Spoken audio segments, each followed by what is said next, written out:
പാർട്ടിയിലെ കടുത്ത അഭിപ്രായ വ്യത്യാസത്തിനിടെ ബി.ജെ.പി. നേതൃയോഗം കൊച്ചിയിൽ ചേർന്നു. ഉപതെരഞ്ഞെടുപ്പ് വിഷയങ്ങൾ ചർച്ച ചെയ്തില്ലെന്നും 7-8 തീയതികളിലെ നേതൃയോഗം ഇക്കാര്യം ചർച്ച ചെയ്യുമെന്നും കെ. സുരേന്ദ്രൻ പാർട്ടിയിലെ ഭിന്നത വ്യക്തമാക്കി. പി.കെ. കൃഷ്ണദാസ്, എം.ടി. രമേശ്, എൻ.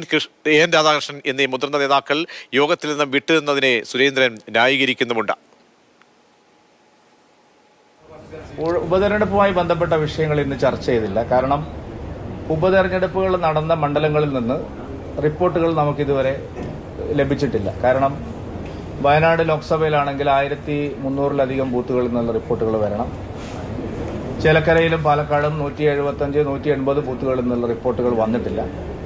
7-8 തീയതികളിൽ ചേരുന്ന സംസ്ഥാന നേതൃയോഗം പ്രഭാരി ശ്രീ പ്രകാശ് ജാവ്ദേക്കറുടെയും സഹപ്രഭാരി ശ്രീമതി അപരാജിത സാരംഗിയും ആ യോഗത്തിൽ പങ്കെടുക്കുന്നുണ്ട്. അന്ന് വിശദമായിട്ട് ജില്ലകൾ സമർപ്പിക്കുന്ന റിപ്പോർട്ട് പരിശോധിച്ച് ചർച്ചകൾ.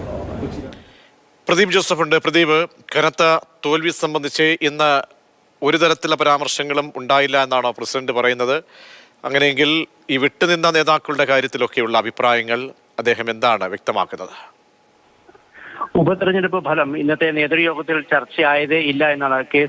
സുരേന്ദ്രൻ പറയുന്നത്. മറ്റ് സംഘടനാ തെരഞ്ഞെടുപ്പ് അടക്കമുള്ള മറ്റു കാര്യങ്ങളാണ് ചർച്ചയായത്. മാത്രവുമല്ല, ഈ ഉപതെരഞ്ഞെടുപ്പിന് ശേഷം ബി.ജെ.പിയെ കുറിച്ച് മാധ്യമങ്ങളിൽ വരുന്നത് പലപ്പോഴും ചവർ വാർത്തകളാണ് എന്നായിരുന്നു രാവിലെ അദ്ദേഹത്തിന്റെ പരാമർശം. ഉച്ചയ്ക്ക് ശേഷം ആ വാക്കല്ല ഉപയോഗിച്ചത് എങ്കിൽ തന്നെ മാധ്യമങ്ങൾ ബി.ജെ.പിയെ അപകീർത്തിപ്പെടുത്താൻ കൂട്ടുനിൽക്കുന്നു എന്നുള്ള ആരോപണമാണ് അദ്ദേഹം ഉന്നയിച്ചത്. മാത്രവുമല്ല, പ്രധാനപ്പെട്ട 3 നേതാക്കളായ പി.കെ. കൃഷ്ണദാസ്, എൻ. രാധാകൃഷ്ണൻ, എം.ടി. രമേശ് എന്നിവരാണ് ഇന്ന് ചേർന്ന നേതൃയോഗത്തിൽ നിന്ന് വിട്ടുനിന്നത്.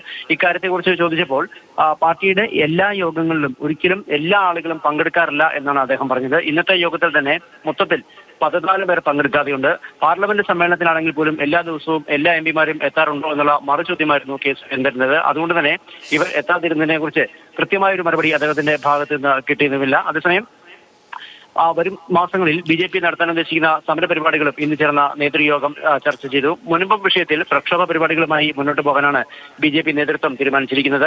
വഖഫ് നിയമ പരിഷ്കാരത്തിനെതിരെ സംസ്ഥാന നിയമസഭ പാസാക്കിയ പ്രമേയം പിൻവലിക്കണമെന്നും ബി.ജെ.പി. ആവശ്യപ്പെട്ടു. ഈ ആവശ്യമുന്നയിച്ച് പ്രതിഷേധ പരിപാടികൾ സംഘടിപ്പിക്കാനും തീരുമാനിച്ചിട്ടുണ്ട്. മുൻപ് സൂചിപ്പിച്ചതുപോലെ തെരഞ്ഞെടുപ്പിനെ കുറിച്ചുള്ള അല്ലെങ്കിൽ തെരഞ്ഞെടുപ്പ് ഫലത്തെക്കുറിച്ചുള്ള കാര്യങ്ങളെല്ലാം അടുത്ത മാസം ചേരുന്ന യോഗത്തിൽ ചർച്ച ചെയ്യുമെന്നാണ് ബി.ജെ.പി. നേതൃത്വം വ്യക്തമാക്കുന്നത്. ശരി, പ്രദീപ് ജോസഫാണ് വിവരങ്ങൾ നൽകിയത്.